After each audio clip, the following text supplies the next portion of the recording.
Sir, NQS നിലവാരത്തിലേക്ക് പുതിയ ആശുപത്രികളെ ഉയർത്തിക്കൊണ്ടുവരുന്നതിനുള്ള നടപടികൾ എന്തെല്ലാം സ്വീകരിച്ചു വരുന്നു?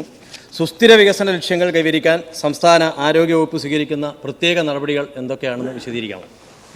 സർ, നമുക്ക് 104 ഡെലിവറി പോയിന്റ്സ് ആണ് സംസ്ഥാനത്ത് ഉള്ളത്. അതിൽ 95 DHSന്റെ കീഴിലുള്ള സ്ഥാപനങ്ങളും 9 മെഡിക്കൽ കോളേജുകളും ഉൾപ്പെടെ 104 ഡെലിവറി പോയിന്റ്സ് ആണ് സംസ്ഥാനത്തുള്ളത്. ഈ 104 ഡെലിവറി പോയിന്റ്സും ലക്ഷ്യ സ്റ്റാൻഡേർഡ്സ് പ്രകാരമുള്ള മാനദണ്ഡങ്ങൾ പാലിക്കുന്നു എന്നുള്ളത് ഉറപ്പാക്കുന്നതിന് വേണ്ടിയിട്ടുള്ള നടപടികൾ സ്വീകരിക്കുകയാണ്. അതിൻ്റെ ഭാഗമായി സർ, ഇതിൽ ബേസിക്കായി ഇൻഫ്രാസ്ട്രക്ചറിൽ വ്യത്യാസങ്ങൾ വരുത്തേണ്ടതായിട്ടുണ്ട്. ഈ പറഞ്ഞ മാനദണ്ഡങ്ങൾ പാലിക്കുന്നതിന് വേണ്ടി അവിടെ നിന്ന് തുടങ്ങി ആരോഗ്യ പ്രവർത്തകരുടെ പരിശീലനം ഉൾപ്പെടെയുള്ള എല്ലാ കാര്യങ്ങളും വളരെ കൃത്യമായിട്ട് അതിൽ ആവിഷ്കരിച്ചുകൊണ്ടും അല്ലെങ്കിൽ അത് നടപ്പിലാകുന്നു എന്നുള്ളത് ഉറപ്പാക്കിക്കൊണ്ടുമാണ് മുന്നോട്ട് പോകുന്നത്.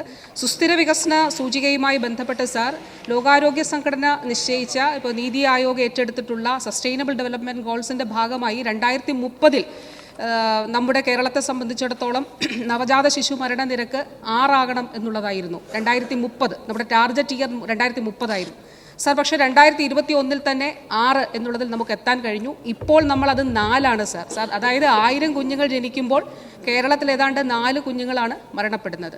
അപ്പോൾ അതും വീണ്ടും കുറയ്ക്കും. ഇത് അമേരിക്കൻ ഐക്യനാടുകളുടെയും യൂറോപ്യൻ രാജ്യങ്ങളുടെയും ഒക്കെ സ്റ്റാൻഡേർഡ്സിന് തുല്യമായിട്ടുള്ളതാണ് നമ്മുടെ ഈ ഡേറ്റ.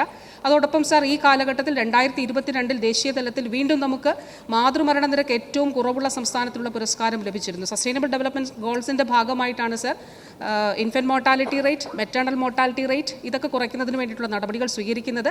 2030 എന്നുള്ള ടാർഗറ്റിൽ നമ്മൾ നേരത്തെ തന്നെ അച്ചീവ് ചെയ്തു. നമ്മൾ ഇനി നമ്മുടെ നിലയിൽ നിന്ന് വീണ്ടും മെച്ചപ്പെടുത്തുന്നതിന് വേണ്ടിയിട്ടാണ് ശ്രമിക്കുന്നത്. അതോടൊപ്പം സാർ, ഈ ഒരു ഘട്ടത്തിൽ ഈ 104 ഡെലിവറി പോയിന്റ്സിലും നമുക്ക് ന്യൂ ബോൺ കെയർ ഉണ്ട്. അത് ഈ സസ്റ്റൈനബിൾ ഡെവലപ്മെൻറ്റ് ഗോൾസ് അച്ചീവ് ചെയ്യുന്നതിൻ്റെ ഭാഗമായിട്ടാണ്. അതുകൂടാതെ സിക്ക് യൂണിറ്റുകളുണ്ട് സാർ. അത് ന്യൂ ബോൺ ബേബീസിനെ പ്രത്യേകമായി പരിചരിക്കുന്നു. ഇപ്പോൾ കാസർഗോഡ് ജില്ലയിൽ കാഞ്ഞങ്ങാടും കാസർഗോഡ് ആശുപത്രിയും ഉൾപ്പെടെയുള്ള ഇടങ്ങളിൽ നമ്മളത് സജ്ജീകരിച്ചിട്ടുണ്ട്. അതുപോലെ ന്യൂ ബോൺ ICUകൾ സജ്ജീകരിച്ചിട്ടുണ്ട്.